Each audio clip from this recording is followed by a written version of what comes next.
Yeah, we on Boss Talk TV. Shout out to E. He the reason you see me. To all my folks out there, right? I just want y'all to know that when you're a black man in America, right, sometimes you get reminders. You know what I mean? As a successful black man in America, I often get reminders. And in the Shador Sanders situation, this is just a reminder that you can do everything right in life. You can come from a good family. You could be a good student. You could be a God-fearing kid. You could be a hard worker. You could beat the odds. Your dad could be a Hall of Fame player and you can beat the odds because not too many Hall of Fame players have good kids. So you can beat the odds. You can beat, he ain't his daddy. You can beat all of that growing up. But you still get a reminder that you just a nigga, man. That's it. You just a nigga. We sitting here looking at a public execution going on right in front of our eyes. Where it's like, we just gotta remind you that you just a nigga. There's no other way to look at it. There's a lot of black analysts on TV, but they gotta keep it corporate. They can't say what it is. They gotta keep it corporate. I just think this is unbelievable. It's just, no, sometimes as a black man in America, you get reminded that you just a nigga. Don't matter how much work you put in, don't matter. None of that don't matter. You gotta understand. I arrived at a hotel in Boston, right? And I get to the front desk and I say, is there any way I could get a suite? And this lady looked at me and she said, I'm sorry. She didn't press one button. She says, I'm sorry, it's no suites in the building. They're all sold out. As she's saying it, a white man is walking out the back and he said, Gillie, oh man, I love you. Man, I love what you do for the community, man. You're a great guy. She handed me my room key. I get up to my floor. When the elevator opened, the white guy's on my floor. And he says, Gillie, I don't know why she told you there's no suites available. Every suite in the building is open, Gillie. Come back downstairs, man. We're going to put you in a suite. But it was just a reminder that you just a nigga. That lady looked at me and said, there's no suites. Before I make this hotel thousands of dollars, I would rather your black ass not be in a suite. So in life, you get reminded sometimes that you just a nigga. No matter how much work you put in, how much good you do, no, you're just a nigga. Wow. Man, guys, make sure you like, subscribe to the channel. As you hear, Gillie the Kid speaks out. It's a race thing to him. He says, you still nigga, just like the song Jay-Z made. This is something that, listen, I'm telling you now, man, make sure you like, subscribe to this channel, because I'm telling you now, touchy situation, a lot of people emotionally invested. Public execution is one of the words that Gillie used. He felt like this situation shouldn't have happened the way it did. It has never happened in NFL draft history. And I'm telling you now, a lot of people looking at it like we already know if you're one of the older cats, but if you're a younger cat, or if you've been massaged into thinking that you're something else, this was just a reminder. Gillie say that you still N-I-G-G-A, never ignorant, getting goals accomplished. Let's go, OG. What's going on this morning, man? Man, that's really tough to hear in 2025. But it's just black people in America, no matter what a white man do to you, we're still trying to get their approval. No matter what it is, they put it in our face. Like you say, you still just nobody to me, and we still offer ourselves. This Deion Sanders son, it's so ridiculous to me. we don't understand our worth and what our worth is and what we should put into being in our worth. If I was supposed to get $100 million, I wouldn't have settled for no raggedy ass team. I would have started playing tiddlywinks or golf. It's not that he needed the money, but you want to be around white people so much that you will take this and we've been in America for 600 years proving ourselves, and they still say just what this boy Gillie said. We still just ninjas. Wow, man, it's unfortunate. Shador Sanders, he cried and he celebrated when they finally picked him at 144 just to be accepted. He was definitely, you could see he was just wanting to be a part of what he's worked so hard to be a part of. And when you see him, going through the display of happiness and hurt, and you could tell he'd been, he's celebrating a lot after he got the announcement, after waiting for 3 days to be picked in the 5th round, just to say, hey man, I made it. Because he wanted to show his dad and his mom and everybody in the family, he wanted to show them that I worked my butt off to get to be in the NFL. And I think that was ultimately the goal for him. A lot of people comparing it to Tom Brady, got picked in the 4th or 5th round, and all these other guys. But at the end of the day, Sheduer was a damn good college, a football player. And I think that's one of the main things that's really tripping people out. He deserved, in everybody's eyes, including the people, the announcers' eyes, all of these different analysts' eyes, as this public lynching is going on in modern day time when it comes to character. When you look at all of these announcers, they basically turned a blind eye to it. All of the brothers, all of the people that's in the system that's been paid off already. I think that's something that you have to look at, because there's a lot of people that they held their tongues and they didn't say nothing because they don't want to lose their position. And so they didn't say nothing to Kaepernick when he made that stand. They cried and whined 1 day or 2 days, but Negroes Revolutions is over in 90 days, and they move right on. And they more or less blackballed Kaepernick, who was a good player, who made a stand when he almost looked white. But all the black players, they wanted to keep that check. Now, with Deion Sanders' son, he knew who he was. And his father knew he knew what pedigree was. I wouldn't have took being in the 5th round. I would have denied it. He could have played in Africa. He could have they got a football team in Canada. Yeah, they got different leagues, but it's not the NFL. He's trying to follow his dad's footsteps, man. I would play anywhere but the NFL. I want to play this little segment here at Deion. Watch Deion. Deion is telling you, this is before the draft, and just how he felt about different things. Here we go. Watch. I know where I kind of want them to go. Mm-hmm. And let's not forget Shadow, okay? Mm-hmm. But I know where I want them to go. So there's certain cities that ain't gonna happen. Wow. So he has an idea of where he wanted them to go. And they seen him doing all of these different interviews before. Here's another one, just a little short snippet. Watch this. Behind the curtain, teams that I won't allow him to play for. Whoa. This is my profession. I know what's behind the curtain. We ain't got to get back there for me to understand what's not prominent for my son. I'm not doing it. And if he doesn't listen to you? Who?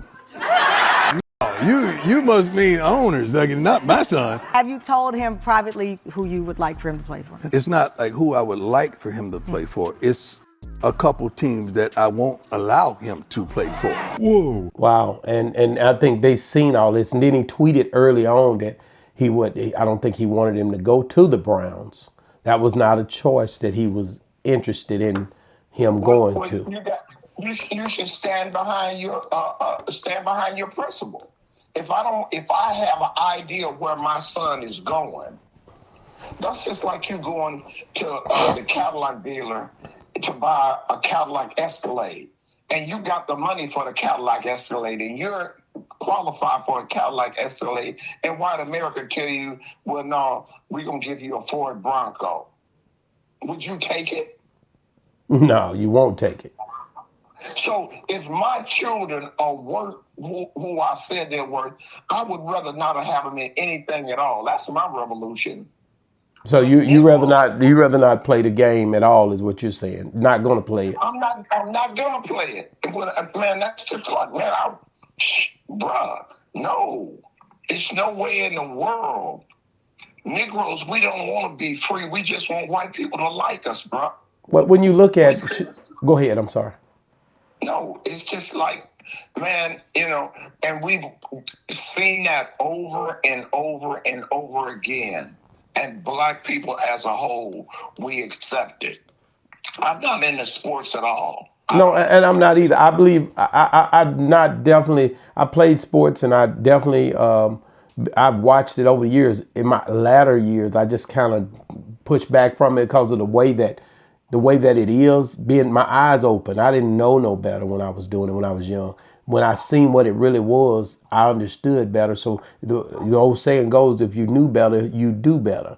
So I decided to do better, and I just kind of detached myself from it. I didn't influence my kids to play it because I know already what it looks like and what it's built up to be. They show it as an opportunity, but it's only an opportunity so far for people that look like us. And and when you go to the very top, there is no black NFL owners. No black. There is. They don't even look athletic. Pot belly, cigar smoking, clear people that got them us. It's just like having a plantation here. This Negro is 6'9". He runs a 40 and 4.6. Come on, he's a good breeder. Like, man, it's modern day auction blocks, that cotton buying, all of that stuff is belittling to blacks, and we break our necks. Deion Sanders, the man that he is, when they picked him for the Cleveland Browns, he should have said no. I'd have had my son playing in China before I'd have him playing in the NFL. Wow. Well, here's what Stephen A. had to say about it. Stephen A. Smith. Shador Sanders is not blameless here. Primetime Deion Sanders is not blameless here.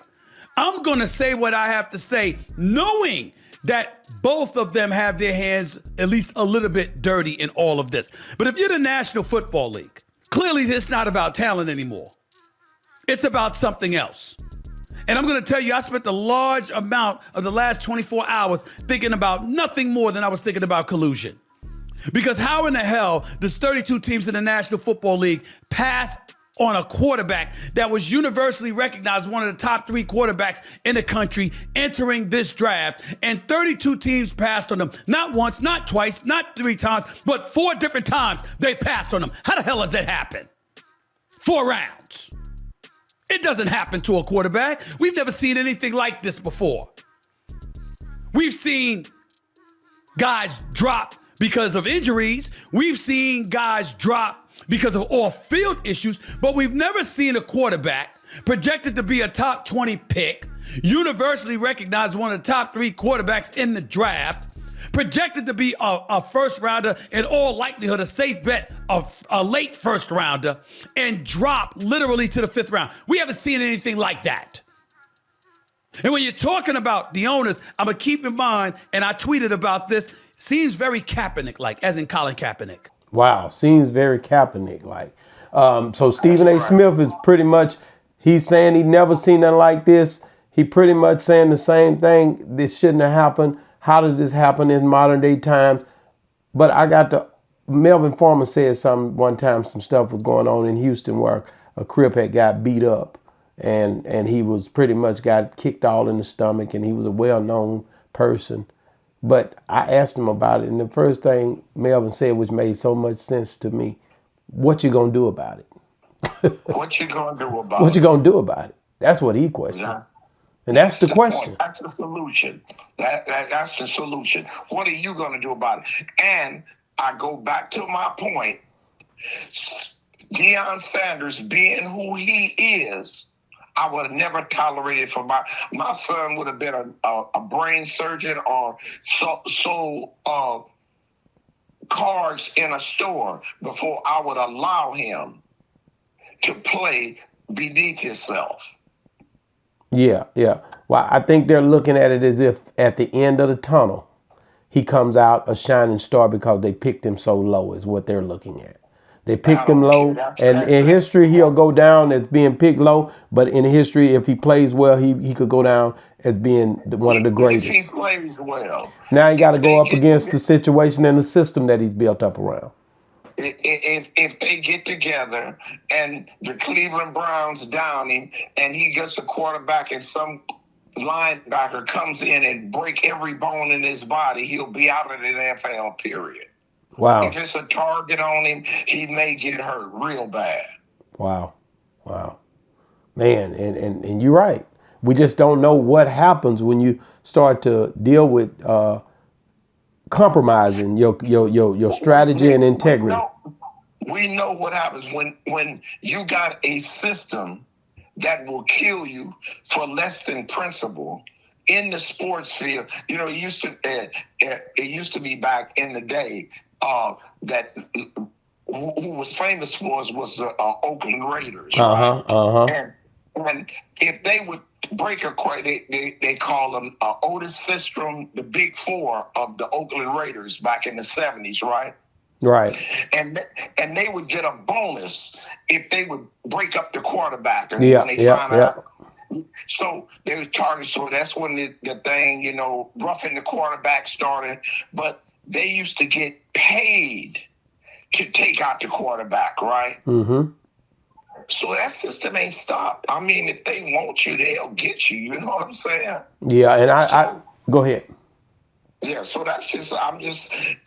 you got to realize, I don't care how great you are, you're not greater than the assassinators of white America. Wow, man. I tell you, man, like I said, looking at him and looking at it for the past few days, he even got a prank call in the mix of it where they was acting as if he was going to get drafted. He actually slipped a prank call in there and called him like he was about to get drafted, and they played it, man. They made it. It was a manipulative tactic. It was a character degrading. It was a open display, a public downing of a situation where you guys are not in control of this. This is not college. This is the NFL. And what your daddy say don't matter. It don't matter what Peyton Manning and Eli Manning daddy did. It don't matter about that. And then there was one more I researched that and I can't think of his name right now, but they didn't look like Deion for sure. But at the end of the day, they was able to do things to strategize their sons to be in certain situations. You know, what it looks like, it's a balancing act with white America because LeBron James brought his son to the Lakers. Wow, I didn't think about that. Yes. You know, so now LeBron James' son wasn't LeBron James. So now he's not in the Lakers. He's on the farm team. They didn't put him on the lower team, right? Right. But LeBron was able to get his son there, and he didn't make the grade. So now, okay, we ain't doing that, you know. Yeah, I think it's, like I said, you sign up for these systematic ways that things happen.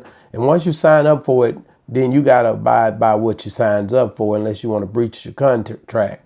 But the thing I can say is it doesn't help people who's going to come behind.